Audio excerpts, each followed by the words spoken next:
Bem-vindo ao Mente Empreendedora, com William Câmara e Gustavo Oliveira. 4 táticas poderosas para você vencer a preguiça. Mais um episódio do Líder da Mente do Futuro, da Mente Empreendedora. Eu aqui, William Câmara, com o Gustavo Oliveira, vamos falar sobre preguiça. Gustavo, já teve preguiça? Putz, eu tava com uma preguiça de gravar esse episódio, aí eu fiquei tentando olhar qual das 4 táticas que eu ia usar. E aí eu usei a primeira e a segunda. Mas vamos lá. Quem aí nunca teve preguiça, talvez você esteja com preguiça agora de ter que fazer sua próxima atividade, a sua próxima tarefa, e por isso resolveu vasculhar os podcasts da vida e encontrou esse e viu aí preguiça e falou, talvez isso me ajude. Então vamos falar sobre o assunto. Will, qual a primeira tática que você vai falar? Eu pensaria muito no mecanismo biológico de funcionamento do cérebro, existencial, né? O cérebro, tudo que ele faz é porque ele está esperando alguma coisa em troca, senão ele não vai gastar energia. Então tem que ter um resultado, tem que ter uma recompensa. Então qualquer coisa que você vai fazer, vou mover o sofá da sala, qual é o meu ganho? Eu vou ganhar perspectiva, eu vou ganhar uma visão melhor da televisão, pronto, eu faço. Eu vou treinar um líder, uma pessoa da minha equipe. O que eu vou ganhar treinando esse cara? Qual que vai ser a minha recompensa por investir tempo treinando essa pessoa? Então o cérebro ele entende, você vence a preguiça rapidamente quando você enxerga o que está do lado de lá, né? Qual que é o progresso, qual que é o ganho final, o que eu vou ganhar nesse trabalho. E esse ponto ele é muito importante no ambiente profissional, né? Porque muitas vezes a gente começa a não ver progresso, a gente começa a não ver perspectiva, a gente começa a não entender mais por que a gente está fazendo aquilo ali. E fala, pô, mas não adianta nada, onde que eu vou chegar com isso? Não estou avançando muito pouco. Então tentar realmente entender qual é a função, qual é a importância daquilo que você está fazendo para conquistar alguma coisa mais a longo prazo. Mas ao mesmo tempo não pode ser só a longo prazo, porque tudo que é muito a longo prazo não gera esse efeito que o Will estava falando do cérebro. Então você tem que buscar também recompensas e as famosas quick wins, né? Ou seja, ganhos rápidos, que não é o resultado final, mas que vai trazer motivação para você, vai trazer motivação para a sua equipe. Então sempre quebre projetos longos, que demora a aparecer o resultado, quebre em pequenas vitórias. Então isso é muito importante, pequenas vitórias. De preferência que você tenha uma pequena vitória todo dia no avanço do teu projeto. Porque aí você vai sentir tração para continuar seguindo sem preguiça, né? E se não der todo dia, toda semana que seja, mas não pode ser um negócio que só vai te trazer recompensa daqui a um ano. Vai dar preguiça, você vai querer desistir. Segunda tática, Gustavo. Segunda é o que a gente está fazendo aqui, né? Exato. Estamos gravando os episódios do podcast em grupo. Estamos aqui em 3, mas teve uma outra pessoa que preparou, organizou tudo para a gente em 4 pessoas. E por que eu falei, né? Porque lá atrás, quem ouvia aqui o podcast há mais tempo, fazia o bloco do Eu Sozinho. Os episódios do podcast lá em 2016, 2017. E aí me deu uma saturação, apesar de eu amar e tinha respostas incríveis e muita audiência. E todo mundo falava, parou por quê? Por que parou? E eu falava, preguiça, não aguento mais gravar isso daí, apesar de eu gostar muito. E aí a tática do grupo funcionou.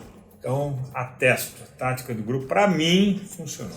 Para pessoas que se energizam com pessoas, né, você fazer qualquer coisa, você vai tomar um café, você vai, brincar de aviãozinho, é divertido, né? Você se diverte, você brinca enquanto trabalha, e isso acaba dando também um prazer final. Então, quando você tem alguma coisa chata para fazer, ou às vezes até um trabalho relevante para fazer, mas você está lá assim, aquela máxima empolgação, chama alguém para fazer com você. Nem que seja em dupla ou em trio, aquilo vai ter um efeito que vai permitir que você prospere com menos preguiça. E tem um outro fator que o grupo ou envolver outras pessoas gera, que é o que se chama em inglês de accountability. Ou seja, você presta contas, você tem um compromisso com alguém. Então até fazer um compromisso público ajuda, mas não pode cair na frustração. né, de você acabar desistindo e, né, a preguiça, e aí gera outro problema. E daí você não cumpriu aquilo que você prometeu. Então, por isso que tem 4 táticas, que às vezes você usar só uma não vai ser forte o suficiente. Talvez para pessoas mais introspectivas que não se energizam com o grupo, que vão se cansar de estar aqui com pessoas, essa não seja uma tática adequada. Mas eu tenho uma contraparte, que é que você não é bom em tudo. E tem alguém que vai ser um pouquinho melhor que você em uma outra área e vai complementar no seu projeto. E aí você fala assim, nossa, isso eu não pensaria nisso. E esse cara pensou nisso, fez dessa forma. Aí você dá um êxtase quando você tem essa interação positiva do grupo. E as pessoas são motivadas por coisas diferentes. Então talvez aquilo que não te motive o outro. E essa composição diversa de um grupo ajuda e muito. Exige um pouquinho de adaptabilidade para algumas pessoas mais introspectivas, mas eu vejo muito ganho se a pessoa ceder um pouquinho a esse elemento. Bem, terceira tática. Essa é a tática que você gosta de usar, né? Que é descansar antes de desistir. Eu sou mais raçudo e eu não paro. Eu paro menos que você. Eu sou mais burro nesse aspecto, né? Eu vou quando eu vejo já estou inflamado, cansado, exausto, quase no burnout. Mas é uma tática muito boa de você descansar antes de desistir. Ao invés de desistir. E é verdade, mas eu aprendi isso da pior forma possível, né?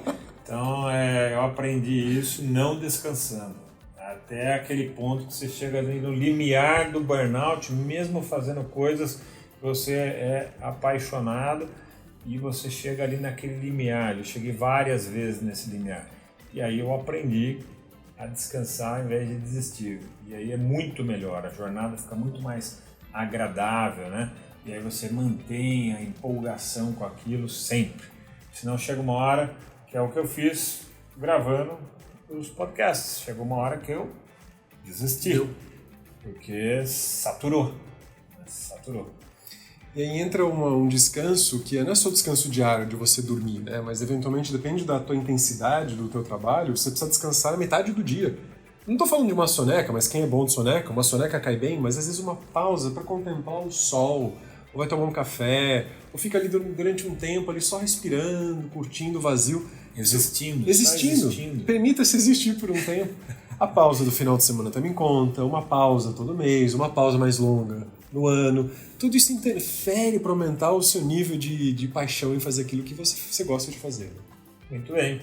E o último, que é um dos mais difíceis, mas não deixa de ser muito eficiente, e tem gente que se adapta muito bem a ele, que é criar um hábito. Daí você vai na inércia do hábito, né?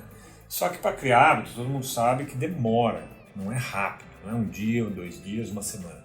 Demora, você tem que persistir, existem muitos estudos que falam em quantidade de dias, enfim. Mas a gente não é uma lata de sardinha onde todo mundo está empacotado e formatado de uma só forma. Seja lá a quantidade de dias que for necessário para cada um de nós, o hábito demora para ser formado, mas depois que você forma ele, você vai no embalo. Automatizar, né? O cérebro adora automatizar. Ele gasta muita energia criando, até criar o processo. Tipo um processo de uma empresa. Até se documentar todo aquele processo demora um tempo. Depois que está documentado, está esquematizado, todo mundo sabe o que tem que fazer, não gasta-se tanta energia fazendo aquilo. Então coloca aquilo num ritmo. Para algumas pessoas é até mais fácil, né? Quando você coloca lá um horário para fazer tal coisa, deu alarme, você vai lá e faz o que tem que ser feito e pronto, né? Os mais rebeldes, que valorizam mais liberdades, acabam sofrendo um pouquinho. Muito bem, essas foram as 4 táticas poderosíssimas para vencer a preguiça, e a gente se vê no próximo Show episódio. preguiça! Esse foi o episódio de hoje. Se você quiser conhecer mais sobre o assunto, sobre todo esse desenvolvimento da mente empreendedora e da mente do líder do futuro, convido você a acessar o meu site gustavooliveira.com.br, que vai te direcionar para todo o trabalho da Upskill e todo o trabalho de desenvolvimento da liderança que a gente faz. Um grande abraço!